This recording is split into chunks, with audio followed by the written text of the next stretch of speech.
அதிகாரிகளையும் மற்ற நிறுவனத்தின் உயர் அதிகாரிகளையும் வருக வருக என்று வரவேற்கிறோம். நாங்க SNF plan automotive India private limited plan 1ல இருந்து வரோம். என்னோட பேர் இரா ரமேஷ். என் பேர் பிரான்சிஸ் ஃபெலிக்ஸ். அண்ணா நீங்க எந்த லைன்ல இருந்தீங்க? அதாவது கேக்குற கரெக்ட். ஒரு மனுஷனுக்கு ஹார்ட் எவ்வளவு முக்கியமோ அதுபோல எங்களோட ப்ராடக்டான பவர் ஸ்டேரிங் கியர்ல ஹார்ட் மாதிரி ஃபங்க்ஷன் பண்ற வால் ஹவுசிங்ல ப்ரொடியூஸ் பண்ற ப்ரொடக்ஷன் இருந்து வந்திருக்கேன். ஹார்ட் எவ்வளவு முக்கியமா இருந்தாலும் அதோட வால்வு ரொம்ப ரொம்ப முக்கியம். அது மாதிரி கியர்ல வால்வு உற்பத்தி பண்ற வால்வு லைன்ல இருந்து நான் வரேன்.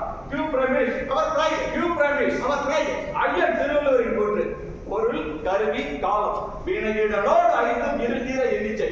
ஒரு செயலை செய்கிற பொழுது அதற்கேற்ற பொருள் அதற்கேற்ற காலம் அந்த செயலோடு இணைந்து செயல்பட்டால் நம் நாட்டில் மட்டுமல்ல நம் நிறுவனத்தில் மட்டுமல்ல இந்த உலகத்தில் அனைத்து பிரச்சனையும் தீர்க்க முடியும் என்ற கூற்றுடன் மீண்டும் ஒரு முறை உங்கள் அனைவரையும் இரு கரம் கூப்பி வருக வருக என்று வரவேற்கிறேன்.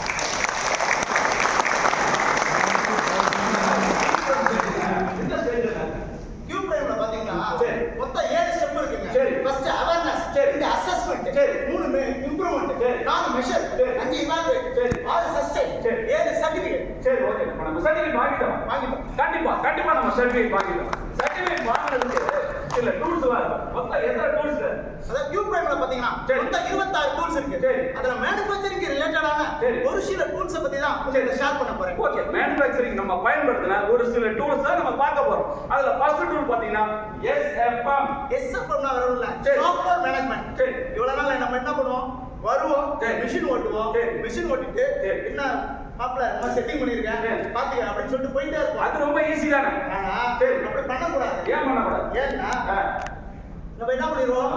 நம்மளோட ரெகுலர் ஆக்டிவிட்டி என்ன? நம்ம டிஆர்எம் போடுவோம். டிஆர்எம் என்ன இருக்கு? டிஆர்எம் பாத்தீங்கன்னா ப்ரொடக்ஷன், சரி, குவாலிட்டி, சரி, காஸ்ட், சரி, டெலிவரி, சரி, முறை, சரி. அது இல்லாம அடிஷனலா என்வாயரன்மென்ட் இருக்கு. இன்னொன்னு இருக்கு. என்ன? பிளான் ஆக்சுவலா இருக்கு. இன்னொரு பிரச்சனை இருக்கு.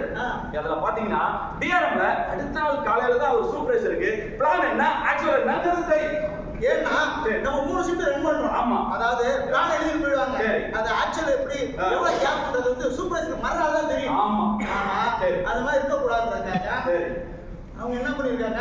நம்மளோட அடுத்த ஆக்டிவிட்டி பாத்தீங்கன்னா நம்ம சண்டே நம்ம ஒர்க் பண்ணிட்டு இருந்தோம். அதாவது நம்ம ரீசெண்டா பாத்தீங்கன்னா சண்டே ஒர்க் பண்ணிட்டு இருக்கோம். தெரியுமா? அது தெரியலையே. ஏன்னா இந்த கேப்பை ஃபுல்ஃபில் பண்றதுக்காக தான் நம்ம சண்டே ஒர்க் பண்றோம். ஓ சரி ஓகே. இந்த கேப்பை ஃபில் பண்ணி பண்றோம். இப்போ நம்ம சண்டே வருது. ஆமா ரீசெண்டா வருது. ஏன்னா நம்ம அட்வான்ஸ் லெவலுக்கு போய்ட்டோம். ஓகே. நம்ம ஆக்சுவலா இந்த டூல்ஸை நம்ம யூஸ் பண்றதுனால இந்த கேப் நம்ம அரெஸ்ட் பண்ணிட்டோம். நம்ம சண்டே வருது. இந்த டூல்ல நம்ம வெற்றி பெற்றுட்டோம். அடுத்த தரத்தினுடைய அடுத்த படி எடுத்து போய்ட்டோம். அடுத்த டூல் பாத்தீங்கன்னா QRT. QRTனா குயிக் ரெஸ்பான்ஸ் டேபிள். அது என்னன்னு? அதாவது நம்ம ஷாப் ஃப்ளோர்ல சென்டர் பிளேஸ்ல வச்சிருக்கோம். அதாவது வருவோம், இவ்வளவு நேரம் என்ன பண்ணுவோம்? வருவோம், மிஷின் ஓட்டுவோம், ரிஜெக்ஷன்னா ரிஜெக்ஷன் பாக்ஸ்ல வச்சிட்டு டாக் போட்டு லாக்ல என்டர் பண்ணி போயிட்டே இருக்கு. அது வழக்கமா நம்ம பண்றதுதான். அது பண்ண கூடாது. ஏன்னா நம்மளோட நோக்கம் என்னன்னா எந்த ஒரு சிங்கிள் டிஃபெக்டிவ் காம்பனன்ட் கூட கஸ்டமருக்கு போயிடக்கூடாது. கண்டிப்பா எந்த ஒரு தரம் இல்லாத காம்பனன்ட்டும் கஸ்டமருக்கு போயிடவே கூடாது. அதனாலதான் குயிக் ரெஸ்பான்ஸ் டேபிள்ல first shift, second shift, third shift 3 shift run பண்றோம். இதுல ரிஜெக்ஷன் ஆவறத குயிக் ரெஸ்பான்ஸ் டேபிள்ல வெச்சு அங்க ஒரு டாக் போடுவோம். அங்க நோட்ல என்டர் பண்ணுவோம். அது நம்ம மேனுஃபேக்சரிங் ரிலேட்டடான ஒரு சில டிபார்ட்மென்ட் இருக்காங்க.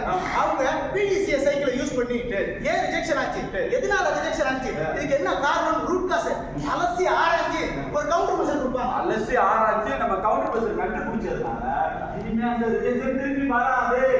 ஓகே. இந்த டூலை நம்ம வெற்றி பெற்றோம். தரத்தோட அடுத்தபடி எடுத்து போயிட்டோம். அடுத்த டூல் பாத்தீங்கன்னா